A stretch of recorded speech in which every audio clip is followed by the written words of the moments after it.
Enduro has arguably done more for the development of mountain biking in the last decade than any other genre within the sport. The bikes have to be flat out fast on the descents and yet cannot be such sluggers that they're exhausting to ride uphill. The result is a category of bikes that are as versatile as they come and have driven developments in frame design, geometry, kinematics, tyre construction, drivetrain technology and suspension sophistication. 2019 was a bumper year for new enduro bikes, so we've drawn together a list of the big hitting rigs you need to look out for in 2020. As always, if you want to see more content like this, make sure you like, subscribe and click the little bell icon so that every time we upload a new video, you get a notification. Anyway, let's get on with the show.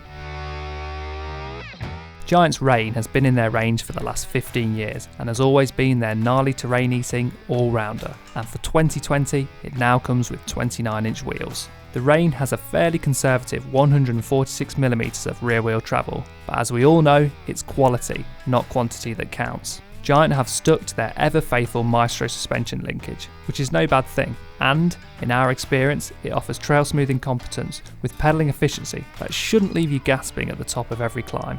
Geometry is bang up to date with a 65° head angle, 76.8° seat angle and reaches ranging from 428 to 516mm. As one might expect from Giant, there are plenty of buzzwords connected to the frame's construction with boost, mega drive, power core and overdrive. Let us know in the comments if you can translate those. Another bike that's now sporting the larger, and dare we say it, faster wheel size is the GT Force. 2018 saw the release of the updated Force, with GT dropping their iDrive suspension in favour of the more commonly seen horsed linkage style back end. That bike though was 650B only, and it's taken until this year for GT to give us the Force 29. While many brands try to tell you just how good their bikes are at pedalling, GT have gone the opposite way and aren't hiding the fact that their bikes have lower anti-squat figures than many. The reason for this? To give even better suppleness when tracking over rough descents, which should hopefully improve grip, control, and we hope that all-important enduro speed.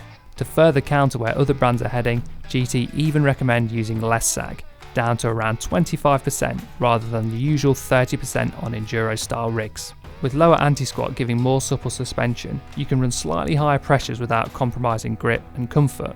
These higher pressures then start to aid pedalling performance.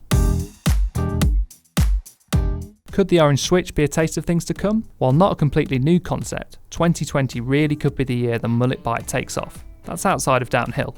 Yes, the Switch joins the rather small ranks of production bikes designed to run a 29-inch front wheel and 650B rear. Whether this works for you or not will largely come down to personal preference, but in our initial testing of mullet bikes, there doesn't seem to be too many downsides. It'll be no surprise to anyone that the Switch uses an aluminium monocoque single pivot design. It is an orange after all. There's 145mm of travel at the back and 160mm up front, but unlike a lot of mullet bikes out there, Orange are keeping the tyre widths similar front and back, with 2.5 and 2.4 inches respectively. Geometry is on the money for an aggressive enduro bike, with a size large having a slack 64° head angle and a steep 76° seat angle, all paired with a lengthy 484mm reach.